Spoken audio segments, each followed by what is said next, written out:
Hoy, may bago ang ano. Ay, lumabas na yung driver's license niya. Pwede na siya makapag-rides. Ano ba yung mga dapat mong i-expect as a newbie rider? Pag nagra-rides ka na o dumadaan ka na sa kalsada, lalo na dito sa city. Una sa lahat, always ensure na may proper distance ka sa mga kotse. Lalo na dito, sa mga gantong may mga signal lights, traffic lights rather. Kasi tulad na nangyari, pagka pasok ko, malapit na pala mag-stop. Hindi ko masyado nababasa yung number sa taas. Nagpari na lang ako dun sa kulay.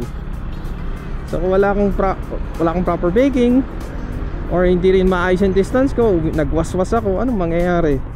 Kaya magulat ka, bigla ka lang mapanic braking sa ganong scenario. So always have proper distance.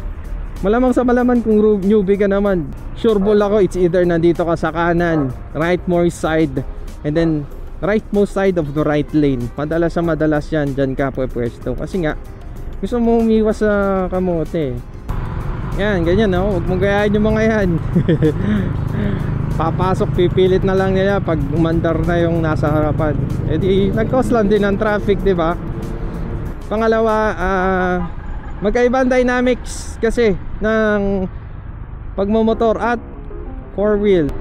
Or sa kotse kasi, yun lang, or yung point talaga nila is kainin mo yung gitna.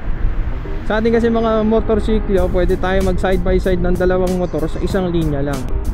Para sa akin na dati, mas maraming chances na muntik akong ma-aksidente kasi parang minimimic ko yung, hindi ko sinabing hindi mo i-follow yung traffic rules. Ang ibig ko lang sabihin is kung imimimic ko itong 2 wheels na to sa isang 4 wheels, kung paano ko paandarin na stop and go, diretso lang, tapos pag nandyan na yung nasa harapan, pipigil ako. Mas marami yung chances na na-aksidente ako. Kasi ang built naman talaga ng pagmumotor is makasingit ka in a proper, safe and secure way. Yun, yung tatlong yun. Okay, number 3, maraming kamote sa daan, huwag ka nang dumagdag.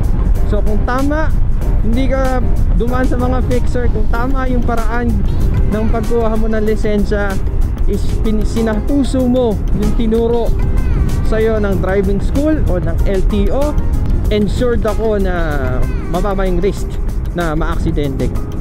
Pang-apat, mararamdaman mo na nakakatakot magmotor, no, mababawasan yung confidence mo.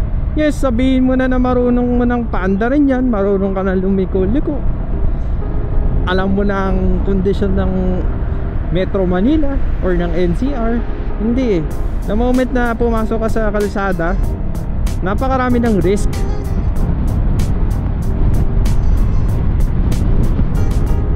Kasi bonus mo na yon na defensive rider ka, bagong rider ka eh, so medyo mas mag-iingat ka eh. Kaya mas maganda kung yung mentality mo, trainee mentality pa rin. Ibig sabihin, you ensure na lahat nung natutunan mo, ina-apply mo pa rin, hindi ka nagsiskip ng steps.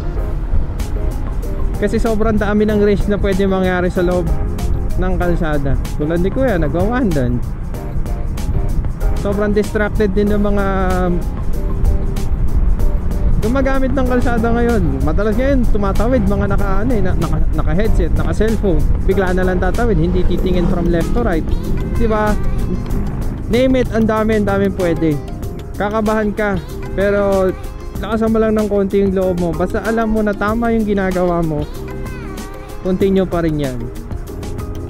Naka-block ka sa isang lane kasi no right turn on red signal, okay lang yan. Businahan ka kasi medyo mabagal ka, ayos lang din yan. Ay shit, what? Ayos lang din yan kasi kung ine-ensure mo na you follow the traffic rules, okay lang yan. Kasi wala na eh, hindi mo naman na-control yan eh. Hindi mo naman control kung biglang kakaanan, for example itong napakamahal na Lexus, di ba? O kaya itong Expander. Di ba? Sabi ko sa inyo, so kung wala kang confidence, wala kang lakas ng loob, just go, motorcycle is not for you. Sobrang sarap magmotorsiklo. Alala ko pa yun, Honda Beat 110cc lang. Pero Diyos ko, halos araw-araw kong inaano. Nung nakuha ko yung lisensya ko, puta, kahit umuulan, magbumotor ako. Pupunta ako ng Masinag, Marikina to Masinag, tas uwi na ako. Okay na yun. Basta ma-enjoy ko, makaikot ako, masaya na ako nun. Sobrang addict ko sa motor.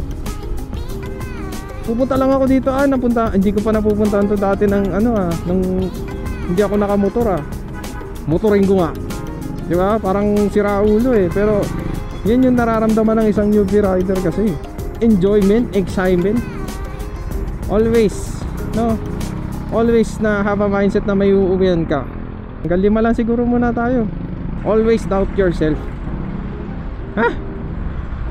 Diba ang dami nagsasabi, dapat firm ka sa mga decision mo. Yes, dapat firm ka sa decision mo.